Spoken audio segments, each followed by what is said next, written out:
건강한 삶을 위한 우리 집 주치 TBC 클리닉 건강 365입니다. 의학 드라마를 보다 보면요. 드라마틱한 전개를 위해서 각종 질병들이 많이 나오잖아요. 맞습니다. 이런 경우가 있습니다. 갑자기 한 환자가 호흡 곤란으로 쓰러집니다. 이때 누군가가 다가와서 그 환자의 가슴에 주사기나 관을 꽂아서 해결하는 경우가 있거든요. 네. 아니, 저는 이거 볼 때마다요. 사정없이 이렇게 팍 찌르니까 제 가슴이 다 쪼그라드는 그런 느낌이 들었습니다. 그런데 알고 보니 이게 폐에 구멍이 나서 공기가 차는 기흉이라는 질환의 응급처치였더라고요. 맞습니다. 우리 주변에 보면요. 연예인 중에서도 작년인가요? 네. 우리 에스파의 윈터 씨 그리고 프로게이머 홍진호 씨도 이 기흉으로 치료를 받은 적이 있는데요. 네. 이런 걸 보면 이 기흉이 단순히 뭐 영화나 드라마 설정이 아니라 우리 주변에 꽤 있겠구나 이런 생각을 하게 됩니다. 맞습니다. 그리고 왜 우리가 주변에 사람이 실없는 행동이나 말을 하면 야, 너 허파에 바람 들였냐? 이런 말을 하잖아요. 그런데 실제로 기흉 증상으로 허파에 바람이 들면 통증은 물론이고요. 재발도 심해서 치료가 참 쉽지 않다고 합니다. 네, 그래서 이번 주 건강 365에서는요, 이 기흉이 대체 무엇인지, 네. 그리고 어떻게 치료하는지 자세히 알아보겠습니다. 먼저 오늘의 주치 모셨습니다. 파티마 병원 심장혈관 흉부외과 김병호 의무원장님 함께합니다. 오랜만입니다. 안녕하세요. 안녕하세요. 반갑습니다. 예, 대구 파티마 병원의 심장혈관 흉부외과에서 근무하고 있는 김병호라고 합니다. 예, 의무원장님 오늘도 든든합니다. 네. 잘 지내셨죠? 예, 자, 제가 앞서 오프닝에서도요, 우리 연예인들의 기흉에 대해서 실제 사례를 말씀을 드렸는데요. 실제 외래에서는 기흉 환자들이 얼마나 되는지 너무 궁금하거든요. 네. 어떻습니까? 저희가 1996년부터 기흉을 치료하기 시작했는데요. 그 이후로부터 지금까지 2,800회 정도를 수술을 했습니다. 근데 그 수술하지 않은 기흉도 많으니까 보통 수술 내에 한 3배나 4배 정도 되거든요. 그러면 전체 기흉 환자는 한 10,000에서 15,000명 정도 되었겠죠. 상당히 많은 숫자로 보시면 됩니다. 네. 1996년도에 기흉센터를 오픈하셨으니까 내년이면 30년이 넘네요. 그러네요. 예, 대단합니다. 일단 원장님, 기흉이라는 게 정확하게 어떤 질환인지 좀 소개를 해주시죠. 네. 그 일반인들이 기흉이라고 하면은 잘 이렇게 모르는 질환일 겁니다. 요즘 이제 인터넷이 워낙 발달해서 검색하면 다 나오긴 하지만 우리가 폐에는 약 10억 개 정도의 폐포가 있거든요. 근데 그 폐포에 이제 늑막이 둘러싸고 있는데 이 폐포가 파열되면서 늑막을 뚫고 나와서 폐 속에 있는 공기가 빠져나와서 늑막을 채우는 병을 기흉이라고 하는데 아주 쉽게 설명하면 우리 몸에 양쪽에 풍선이 2개 있는데 예. 그 풍선에 구멍이 났다고 생각하시면 돼요. 아이고. 그리고 구멍이 나서 예. 풍선이 바람이 빠져서 줄어들었다. 예. 그 풍선에서 샜는 바람은 밖으로 못 나오고 늑막에 계속해서 고이다 보니까 네. 이런 증상이 생기는 겁니다. 그것을 기흉이라고 합니다. 원장님께서 풍선으로 예를 들어주시니까 바로 이해가 잘 되네요. 아니 그러면 숨 쉬는데 중요한 게 이제 폐의 기능인데 말씀해주신 대로 폐 기능이 방해가 되면 숨 쉬는데도 좀 곤란할 것 같고요. 예. 기흉이 있을 때 또 어떤 증상들이 나타날까요? 네, 그렇죠. 그래서 양쪽에 이렇게 풍선이 2개가 있는 상태면 정상적인 호흡이 되는데 이제 바람이 빠지게 되면 제일 먼저 호흡 곤란이 생기겠죠. 그렇죠. 상식적으로 네. 폐에 바람이 빠지니까. 그런데 가장 흔한 증상은 호흡 곤란이 아니고 가슴 아픈 흉통이 가장 흔합니다. 네. 그래서 그건 왜 그러냐면 우리가 이 폐는 항상 늑막에 붙어 있습니다. 그래서 항상 붙어 있을 때는 통증이 없는데 기흉이 싹 생기는 순간 폐가 쪼그라들면서 늑막에서 폐가 분리되는 그 순간이 통증이 생깁니다.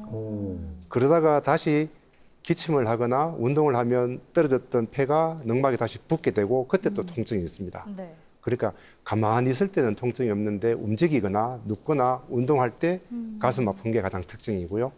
조금 더 진행해서 폐에 바람이 많이 빠지게 되면 호흡 곤란까지 진행이 되겠죠. 네. 지금 흉통에 대해서 이야기를 해주셨는데 그럼 기흉으로 인한 가슴 통증과 또 다른 질환으로 인해서 가슴 통증이 생길 수도 있잖아요. 그렇죠. 이 통증이 좀 뚜렷하게 다른가요? 그렇죠. 말씀드린 것처럼 기흉의 그 통증은 아주 특징적인 것은 통증이 시작되는 시점을 대부분 압니다. 네. 갑자기 생기는 통증입니다. 예. 잘 지내다가 운동을 하는데 갑자기 이렇게 아픈 거죠. 어머나. 그러다가 안 아프게 되다가 또 아프다 이렇게 되는 거고 이제 그와 비슷한 증상이 사실은 협심증입니다. 예, 협심증도 역시 가슴이 아프긴 하지만 협심증은 통증이 한 10초, 20초 지속이 되죠. 지속이 되고 가슴만 아플 뿐 아니라 어깨, 팔로 이렇게 예, 통증이 내려오나요? 예, 뻗쳐지게 되고 어떤 분들은 고춧가루를 뿌린 느낌, 또 불에 타는 느낌 이렇게 표현하기도 하고요. 네. 또 비슷한 게 이제 식도염으로 인한 식도 역류 이런 게 있어도 가슴 통증이 생기는데 네. 그 통증은 누웠을 때 더 심합니다. 네. 이게 이제 위액이 이렇게 겪어봐서 알아요. 역류가 되니까 예, 맞아요. 그래서 누우면 가슴이 아프면서 기침이 나죠. 그리고 그게 기흉과는 좀 다른 증상이 되겠죠. 야, 기흉을 가진 환자들의 입장에서는 사실 병원에 안 가면 그렇잖아요. 내가 기흉인지, 뭐 네. 심장이 안 좋아서 그런 예, 건지 이렇게 헷갈릴 때는 바로 병원을 가셔야 될 것 같은데요. 의무 원장님, 제가 앞서 기흉 환자의 응급처치 이야기를 한 적이 예, 있습니다. 예, 기억나시죠? 예, 예. 근데 실질적으로 진료를 하시다 보면 이런 응급 치료가 필요한 환자들이 많습니까? 어떻습니까? 기흉은 잘 모르고 있다가 엑스레이에 발견되는 경우도 있고, 아니면 증상을 가지고 오셔서 이제 발견되는 경우도 있지만, 양이 적은 경우에는 응급으로 치료할 필요는 없어요. 그런데 네. 이게 굉장히 양이 많거나 또는 증상이 심하거나 그런 경우에는 응급 처치를 해야 됩니다. 여기서 양이란 건 이제 공개의 양을 말씀을 예, 하시는 건가요? 예. 네. 그러니까 우리가 드라마에서 본 가슴에 주사기나 관을 이렇게 꽂는 상황은 긴장성 기흉이라고 보면 되는 거죠. 그렇죠. 예. 여러분 잘 보셨나 모르겠는데 굿닥터라는 아, 너무 재밌게 미국 봤죠? 드라마 있습니다. 예. 그 굿닥터에 나오는 그 의사가 흉부외과 의사입니다. 네.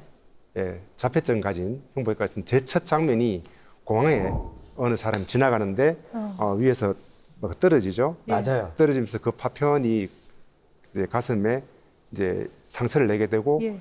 이제 긴장성 기흉이 생겼습니다. 아. 긴장성 기흉을 하는 것은 대부분 외상성으로 오는 경우도 있고 아니면 폐에 있는 큰 기포가 예. 파열되면서 오는 경우가 있는데 갑작스럽게 폐가 쪼그라들어서 숨을 못 쉬는 겁니다. 그래서 그 장면에도 보면 그 흉부외과 의사가 어디에서 뭘 구해와가지고 네. 바로 이렇게 배액을 시켰을 때 환자가 살아나지 않습니까? 네. 그런 경우는 초응급 상황이라고 보시면 됩니다. 그렇군요. 그래서 긴장성 기흉은 굉장히 급한 심한 증상을 가지고 오시게 되고 치료 또한 좀 응급으로 해야 되는 그런 질환입니다. 네. 그럼 긴장성 기흉일 때 이런 응급 조치가 필요하고 네. 이 외에 또 기흉은 어떤 종류가 있을까요?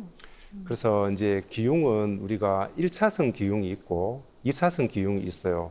요거는 둘이 합쳐서 자연 기흉이라고 하고요. 자연적으로 생긴다는 거가 자연 기흉이고 자연 기흉이 아닌 외상성 기흉도 있습니다. 외상성 기흉은 아까 드라마에서 보신 것처럼 어떤 외부의 어떤 압력이나 총기, 뭐 칼 이런 거 또는 교통사고 로 인해서 골절이 되면서 폐를 찌른다든지 이런 걸 외상성 기흉 또는 어떤 시술 뭐 이렇게 침을 맞거나 또는 어떤 시술을 하다가 바늘이 찔려서 그런 외상성 기흉이 있고요. 아까 말씀드렸던 1차성, 2차성 기흉은 자연적으로 생기는 기흉인데 1차성 기흉은 원인이 없어요. 원인이 없지만 특징은 마르고 키 크고 20대 남자 흡연자 예. 이런 분들이 잘 생기는 게 1차성 기흉. 선천적인 건가요? 1차성 기흉은 선천적이지는 않습니다. 예. 그래서 원인을 잘 모르는 걸 보통 1차성이라고 이야기하거든요. 네. 예. 근데 2차성 기흉은 원인이 있는 거예요. 예를 들면 폐결핵이라든지 폐암 또는 폐기종, 섬유성 폐질환 뭐 이런 것들이 있을 때 폐가 약해지면서 표면에서 이렇게 파열이 되어서 생기는 거를 2차성 기흉이라고 하는데 흔한 거는 1차성 기흉이 좀 많이 흔합니다. 네. 말씀 들으신 대로 기흉이 더 잘 발생하는 환자들을 보면 대부분 키가 크고 마르고 20대 흡연자. 일단 저랑은 좀 상관이 없는 것 같기도 한데. 네. 아니 근데 저희가 예를 들어서 어떤 상황을 비유할 때 신체 기관이 비유를 많이 하잖아요. 네. 허허 실없이 웃으면 어허. 야 너 뭐 호파에 바람 들어갔다. 이런 얘기도 하긴 하는데 저는 너무 궁금한 게요. 키 크고 마른 남자들에게 왜 기흉이 잘 생길까 그렇죠. 궁금한데요. 네, 그래서 그렇게 따지면 농구 선수나 배구 선수처럼 키 큰 분들은 다 기흉이 와야 될 것 같은데 그렇죠. 그렇진 않죠. 그래서 키 큰 사람이라고 다 기흉 생은 아니지만 기흉이 생기는 사람을 조사를 해보니 마르고 키 크고 20대 남자고 흡연자가 많더라라고 이렇게 데이터로 설명을 해드리는 거고요. 다만 마르고 키 큰 사람이 왜 잘생기는가에 대해서는 여러 가지 학설이 있습니다. 그중에 한 2가지 정도는 조금 의미가 있는데 네. 하나는 폐가 발육할 때 혈관들이 발육하는 속도보다 폐가 발육하는 속도가 상부로 갈수록 더 빨라가지고 그러다 보니까 상부로 올라가면 올라갈수록 혈액이 적게 가는 거예요. 네. 그러니까 이제 허혈이 생겨서 그렇게 기흉이 생긴다는 학설이 있고요. 두 번째는 지구 중력과 관계된 건데 네. 우리가 폐가 이렇게 럭비공처럼 길쭉하지 않습니까? 네. 그래서 압력을 딱 들고 있으면 중력이 제일 많이 작용하는 곳은 꼭대기입니다. 아래쪽은 중력이 꼭대기보다는 적게 걸리겠죠. 네. 그래서 꼭대기에서 잘생기고 마르고 키 클수록 폐가 기니까 잘생긴다. 그럼 역으로 네. 기어다니는 짐승들은 기흉이 없습니다. 어머. 왜냐하면 폐가 예. 이렇게 럭비공처럼 이렇게 길쭉해야 되는데 예. 옆으로 돼 있으니까 오. 중력이 비슷하게 작용을 하죠. 그러네요. 그러니까 기흉이 안 생겨서 어떤 분들은 기흉을 예방하기 위해서 이렇게 기어다니면 되지 않겠나라는 사람도 있을 근데 정도로 그런 발상도 저는 이해는 돼요. 예, 그래서 중력에 상당히 영향이 있다. 이게 좀 근거가 있는 이야기이기도 합니다. 오, 그렇군요. 만약에 환자분들이 뭐 흉통이나 저 좀 가슴이 답답하고 뭔가 아파요. 그래서 네. 병원에 갔어요. 예. 그러면 기흉인지 아닌지 이제 검사를 하게 될 텐데 예. 제 생각에는 엑스레이부터 찍어봐야 되지 않을까 싶거든요. 네. 네, 그렇죠. 그래서 물론 증상만으로 진단하기는 힘들고요. 결국은 이제 제일 정확한 것은 엑스선 검사죠. 엑스레이를 찍어 보면은 이제 그 폐가 양쪽 폐니까 비교해 보면 한쪽이 폐 크기가 줄어들어 있습니다. 줄어들어 있고 기흉이 있는 부분이 새까맣게 보이고 그걸로 진단을 하게 되고요. 저희가 이제 치료 방침을 결정하기 위해서는 사실은 흉부 단층 촬영을 해가지고 폐 표면에 그런 공기가 새는 폐기포라 그러죠. 그런 폐기포가 있는지 없는지를 구별해서 또 수술을 할지 말지 결정하기도 합니다. 네. 그럼 이렇게 진단을 받으면 어떻게 치료를 하는지도 좀 알아보도록 그렇죠. 하겠습니다. 예. 기흉이란 걸 알게 되면 바로 좀 치료에 들어가는지 네. 아니면 지켜보는지가 좀 궁금하고요. 그렇죠. 아까 이렇게 막 가슴에 관 꽂는 네. 이런 좀 살벌한 치료 외에도 예. 어떤 방법들이 있는지가 궁금합니다. 환자분들은 사실은 내 몸이 안 아프게 치료받기를 원하시고, 예, 그렇죠. 그래서 사실 의사들 마음도 똑같습니다. 그래서 이제 기흉의 치료는 크게 3가지가 있는데, 제일 먼저 아까 말씀하신 것처럼 지켜보는 거. 오, 그 다음에 산소 치료, 그 다음에 흉관을 넣는 치료, 예. 그다음에 수술적 치료가 있습니다. 네. 이 치료를 의사가 마음대로 선택하는 건 아니고, 가장 객관적인 지표는 기흉의 양입니다. 그래서 기흉의 양이 30% 미만인 경우에는 지켜보거나 또는 산소 치료를 하게 되고 30% 이상인 경우에는 흉관 치료를 해야 됩니다. 그러면 산소 치료나 흉관 치료로 치료가 끝나는 경우가 대부분이고요. 네. 하지만 기흉이 재발한다든지 또는 처음에 초발이라 하더라도 CT상에서 단층 촬영상에서 기포가 보이는 경우에는 수술까지 가야 되겠죠. 예. 제가 군대에 있을 때 이렇게 선임 중에 기흉 환자가 있었는데 네. 어느 순간에 이렇게 산소 마스크 같은 거 쓰고 있더라고요. 예. 오. 그러면 실질적으로 환자들도 이 산소를 이용해서 치료를 하기도 하나요? 예, 좋은 질문이에요. 예. 우리가 이제 기흉이 생기면 치료 중에 아까 말씀드렸지만 지켜보는 거, 그다음에 산소 치료가 있잖아요. 산소 치료는 조금 더 우리가 병원에서 해줄 수 있는 거고 지켜보는 거는 그야말로 그냥 지켜보는 건데 네. 양이 적은 경우라고 말씀드렸죠. 네. 근데 양이 적은 경우 30% 미만인 경우에는 산소를 사용해주면 그 새어 나온 공기 그 기흉 속에는 질소가 많거든요. 그래서 산소를 흡입하면 폐 속에 있는 질소 농도가 떨어지게 돼요. 산소를 많이 흡입하면. 예. 그러면 새어 나간 공기 속에 들어있는 질소가 폐 안으로 들어오죠. 그래서 기흉이 치료되는 겁니다. 오. 그런데 우리 산소 흡입을 하는 것은 우리 대기 중에는 20%가 산소거든요. 근데 산소 흡입을 하면 한 40%, 높으면 50%까지 올릴 수 있겠죠. 그러면 새어 나간 그 기흉 속에 있는 질소가 더 많이 흡수될 거고, 가만히 그냥 대기 중에 숨만 쉬어도 20%의 산소가 있으니까 그 기흉에 있는 질소가 다시 폐 속으로 들어오는 효과가 있어서 치료가 되지만 속도는 네. 산소를 사용하는 것보다는 그 대기 중에 산소를 흡입하는 게 속도가 좀 느리게 되겠죠. 그렇군요. 결국 기흉이 있을 때 이 공기의 양에 따라서 이제 치료가 결정된다는 맞습니다. 말씀인데요. 제가 후기를 좀 검색을 해봤습니다, 의무 예. 원장님. 예. 보니까 가슴에 진짜 관을 꽂고 네. 이 치료를 받은 분이 있던데 너무 아파서 혼쭐 났다. 아이고. 이런 후기가 있거든요. 네. 실제로 이게 어떤 치료입니까? 저희가 무슨 뭐 악한 감정을 가지고 알죠. 알고 있습니다. 예. 흉관에 알죠, 알죠. 넣는 건 아니고 예. 저희도 가능하면 지켜보든지 예. 산소 치료 해드리고 싶어요. 근데 양이 많고 증상이 있고 이런 경우에는 어쩔 수 없이 흉관을 넣지 않으면 자꾸 기흉이 양이 많아져서 나중에 긴장성 기흉까지 올 수도 있고 아이고. 심하면 혈압까지 떨어지게 되고 심한 경우는 생명까지 이를 수도 있어요. 네. 치료를 자꾸 뒤로 미루다 보면 네. 그래서 흉관 치료를 하게 됩니다. 혹시 이게 그러면 흉관 삽입술이라는 건가요? 맞습니다. 흉관 삽입술이라고 합니다. 여기에 대해서 조금 더 설명을 해주신다면요. 네. 예, 흉관 삽입술은 이제 늑막에다가 갈비뼈 사이로 자그마한 튜브를 넣는 거예요. 넣으면은 폐에서 새어나온 공기가 그 튜브를 통해서 바깥으로 나오겠죠. 그래서 굿닥터 드라마를 유심히 보신 분은 잘 아시겠지만 튜브만 넣어서 되는 게 아니라 이 튜브가 물 속에 잠겨야 됩니다. 네? 물 안에 들어있는 거예요? 물 속에 잠겨야 네. 공기가 나와서 들어가지가 않습니다. 근데 튜브만 넣기만 하면 대기 중에 노출되면 공기가 나왔다가 들어갔다가 왔다 갔다 하게 되겠죠. 네. 그래서 기흉 치료가 안 되고 물에 담겨져 있어야 됩니다. 그래서 워터실이라 그러는데 예.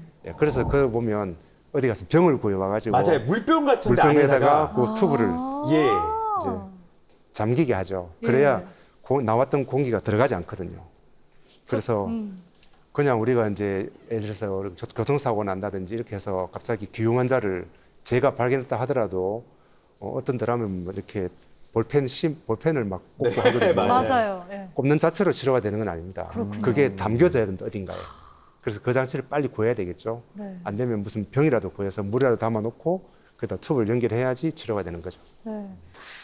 그러면 이제 설명을 쭉 들어봤을 때 근본적인 치료는 기흉의 원인인 폐 기포를 제거하는 외과 수술이 되지 않을까 싶은데 이 수술에 대해서도 좀 알려주시죠. 네. 수술의 적응점부터 말씀드릴까요? 어떤 사람을 수술하는지. 좋습니다. 예. 그래서 이제 그 수술할 때는 초발인 경우에는 거의 수술을 하지 않고요. 재발인 경우에는 수술을 해야 됩니다. 근데 이제 초발인 경우라 하더라도 아까 말씀드린 것처럼 CT를 찍었을 때에 폐기포가 보인다든지 또는 특수하게 얘가 수험생이라든지 또는 흉관을 넣었는데 공기 누출이 계속 된다든지 아니면 과거에 반대쪽에 기흉 수술한 적이 있다든지 아니면 양측성 기흉이 있다든지 또는 처음 생겼다 하더라도 긴장성 기흉인 경우 이런 사람은 재발하면 위험하니까 그런 경우에는 다 수술적 치료를 하게 되고 수술 치료는 과거에는 가슴을 절개하고 개용을 해서 외과 의사가 손을 직접 넣어가지고 그 부위를 잘라내고 봉합하는 수술을 했지만 요즘은 흉곽 내시경, 복강경 하듯이 또 동일한 방법으로 흉곽 내시경을 가지고 수술하기 때문에 상처는 거의 없고요. 내시경으로 수술하게 됩니다. 그 앞에 제가 에스피업 윈터 씨도 이제 기흉 때문에 선제적으로 기흉 수술을 받았다고 말씀을 드렸거든요. 네. 근데 의료 기술이 계속 발전하고 있으니까 네. 의무 원장님 아무래도 기흉이 재발이 또 된다 하더라도 이걸 좀 줄일 수 있는 수술 방법도 있을 것 같거든요. 맞습니다. 그래서 기흉은 치료하더라도 재발할 확률이 50%라고 꽤 하고요. 많네요. 아이고야. 재발했는 분이 다시 재발할 확률은 70%. 와. 어머. 예, 그렇게 되게 재발률 높고 수술의 재발률도 10% 넘었습니다. 네. 그 말은 뭐냐면 수술을 하더라도 또 폐에 남아있는 다른 부위에 똑같은 기포가 생길 가능성이 많다는 거라서 저희들은 2000년부터 시작해서 폐 기포를 잘라내고 그 이전에는 폐 기포를 잘라내고 재발을 방지하기 위해서 늑막과 유착을 시켰습니다. 네. 그러니까 안에 늑막에 우리가 이제 자극을 줘가지고 그 늑막과 폐를 유착을 시켜서 기흉이 생기지 않도록 그렇게 했는데 그렇게 하고 나니 나중에 성인이 되거나 이렇게 했을 때 다른 질병이 생겼을 때 폐 수술을 해야 될 경우 늑막의 유착이 너무 심해서 박리가 되지 않아 네. 수술이 되게 까다로운 경우가 많이 생겨서 어떻게 하면은 늑막의 유착을 생기지 않게 하고 재발률을 감소시킬까 고민하다가 저희들이 폐기포를 잘라내고 거기다가 글루를 도포하고 그렇게 했더니 늑막 유착은 생기지 않고 늑막은 두꺼워지고 그렇게 해서 재발률을 많이 떨어뜨렸거든요. 네. 그래서 그런 방법을 썼고 최근에 또 다른 방법도 쓰고 있습니다. 네, 여기서 지금 글루를 도포했다는 게 이제 조직 접착제를 도포하는 방식을 사용하셨다는 거죠? 그렇죠. 예. 오, 국내 최초로 시도된 방법이었다 이렇게 알고 있는데. 예, 그 당시에 네. 저희들이 흉막 유착으로 대부분 기용 치료를 했는데 저희가 이제 그 아까 말씀드린 것처럼 흉막 유착 이후에 생기는 문제를 방지하기 위해서 이제 글루를 도포하고 그렇게 늑막 보강을 했던 그런 방법을 저희 국내 학회에 처음으로 이제 저희들이 발표를 했고요. 네. 2008년도에는 이제 다기관 네. 여러 병원에서 동일한 방법으로 그 치료를 해서 성적이 좋았던 것을 국제학회에 발표하게 됐습니다. 네. 최근에는 이 폐기포를 절제한 부위에 이제 프로젤이라는 예. 제가 지금 좀 궁금해가지고 적어왔어요. 예. 오늘 공부를 많이 했거든요. 실란트. 예, 실란트. 저는 임플란트는 들어봤습니다만 이 실란트라고 저도 적혀 있던데 이게 너무 궁금했어요. 그렇죠. 뭐예요? 이게 뭐예요? 예, 글루는 풀이라고 생각하시면 돼요. 네. 이렇게 접착제 이렇게 해서 튼튼하게 해주는 거지만 실런트라는 것은 우리가 폐기포를 자르지 않습니까? 네. 그 자르면 그 면에서 틈이 생기지 않습니까? 그 틈을 메워주는 실링, 실링이라고 하시면 되겠죠. 그 실런트가 있어서 최근에 사용해 보니까 상당히 효과가 있어서 쓰고 있습니다. 오, 그렇군요. 네. 그러면 이 실란트라는 게 기흉 수술에만 사용이 되나요? 아니면 뭐 다른 폐질환이나 아예 다른 외과 수술에도 사용을 좀 할 수가 있는 건가요? 그렇죠. 저희들이 처음 사용한 것은 이제 폐암 수술을 할 때 폐절제를 하지 않습니까? 그래서 폐절제 있는 면에서 이제 공기 누출이 많이 되기 때문에 그쪽에 이제 이렇게 메워주는 어떤 재료로 실란트를 사용했는데 기흉도 똑같은 뭐 치료기 때문에 동일하게 사용할 수 있겠다 해서 최근에 사용하고 있습니다. 네, 그런데 의무원장님, 사실 이 말씀해주신 치료들이 듣는 입장에서는 좀 무섭기도 하고 걱정되고 그럴 수 하잖아요. 있죠. 그래서 나는 증상이 아직 경미해서 참을 수 있다, 버틸 예. 수 있다 하는 분들도 계실 것 같거든요. 그렇죠. 그럼 만약에 기흉을 꾸준히 추적 관찰하다가 자연 치유가 되는 경우도 있나요? 예, 그렇죠. 오. 이제 조심스러운 것은 환자분 스스로가 자기 증상을 가지고 나는 자연 치유될 거야라고 생각하시면 굉장히 위험하시고요. 네. 일단 병원에 오셔서 엑스선을 찍겠죠. 찍었을 때 그 양이 30% 미만인 그 수치가 중요하군요. 경우 또 그리고 엑스선에서 저희들이 또 보는 다른 게 있는데 역시 그런 걸 종합해서 의사가 판단하기에 양이 적다라고 되는 경우에는 아까 말씀드린 것처럼 대기 중에 산소만 흡입을 해도 서서히 흡수가 되거든요. 물론 속도가 되게 느립니다. 느리지만 흡수가 돼요. 그래서 안전하게 하는 방법은 처음에 왔을 때 양이 적잖아요. 엑스선 상에서. 그러면 제가 집으로 돌려 보내드립니다. 자, 집에 가셔서 일상생활 하시고, 물론 뭐 등산이나 또는 심한 운동이나 비행기 탑승이나 이런 것들은 한번 삼가하시고 한 일주일 그냥 지내고 오세요. 그래서 일주일 뒤에 찍어보면 양이 줄어드는 경우가 대부분입니다. 그런 경우에는 자연 치유됩니다. 네. 예, 한 달 뒤에 찍어보면 기흉이 다 흡수되고 없습니다. 그럼 기흉을 예방하고 특히나 네. 또 재발이 잦다고 하셨으니까 재발을 막을 수 있는 일상 속에서의 주의사항도 한번 짚어주시죠. 그렇죠. 예, 아까 말씀드린 것처럼 마르고 키 큰 사람이 내 그러면 키를 작게 하고 뚱뚱하게 해볼 거야. 뭐 이렇게 해서 기흉이 재발되면 저 그렇게 하라고 말씀을 드리지만 그건 객관적이진 않거든요. 하지만 흡연은 상당히 관계가 있습니다. 네. 그래서 금연이 되게 중요하고요. 그리고 우리가 재발을 했는 사람들을 자세히 추적해 보니 보통은 치료하고 2달 그리고 치료 후 2년 요 정도의 재발을 잘 해요. 그래서 그 시점에 가서는 좀 심한 운동이나 이런 것들 좀 삼가해 주시는 게 좋을 것 같고요. 제일 중요한 것은 금연입니다. 아, 예. 오늘 거듭 말씀하신 부분이 일단 금연입니다. 잘 그러니까요. 들으셨죠? 그리고 기흉 환자들 입장에서는 직업을 선택할 때도 네. 혹시나 내가 예를 들어서 좀 숨 쉬는데 힘드니까 비행기를 타는 직업을 가질 때 힘들지 않을까 생각할 수 있잖아요. 어떻습니까? 그러게요. 예. 그래서 사실 기흉이 있는 상태에서는 비행기 탑승 못 합니다. 못 하고 이제 기흉은 자꾸 재발을 잘 하기 때문에 기흉을 치료하지 않고 자꾸 재발하는 경우에는 이제 승무원, 예, 승무원이나 또는 이제 비행기 조종사라거나 또는 잠수사 이런 직업은 조금 선택하기 힘들겠죠. 네. 예. 알겠습니다. 폐 표면에 생긴 구멍으로 공기가 새어나오면서 이 가슴 통증과 호흡 곤란을 일으키는 기흉. 오늘 이 기흉에 대해서 자세하게 알아봤고요. 특히나 재발이 잦다 보니까 환자분들이 어려움이 참 많으실 것 같습니다. 의무원장님, 마지막으로 방송 보고 계신 시청자분들께 당부의 말씀 부탁드립니다. 네. 여러분이 검색해 보시면 기흉은 재발을 잘하는 질환이다. 치료가 힘들다. 많이 알고 있을 겁니다. 기흉이 재발을 잘하는 아주 성가신 병이긴 하지만 아까 말씀드린 것처럼 경과를 관찰하거나 산소를 쓰거나 흉관 치료를 하거나 수술적 치료가 있고 그 치료들의 결과가 최근에 상당히 좋아지고 있기 때문에 증상이 있을 때 혼자 고민하지 마시고 빨리 병원에 오셔서 진단을 받으시고 또 가장 적절한 치료를 하시면 좋은 결과가 있을 거라고 생각합니다. 네, 기흉이 있을 때는 또 자연 치료를 기대하기보다는 공기의 양에 따라서 또 환자 상태가 달라질 수 있기 때문에 빨리 병원을 방문하시길 부탁드리겠습니다. 지금까지 도움 말씀에 파티마 병원 심장혈관흉부외과 김병호 의무원장님 함께했습니다. 오늘 말씀 감사합니다. 고맙습니다. 고맙습니다. 아,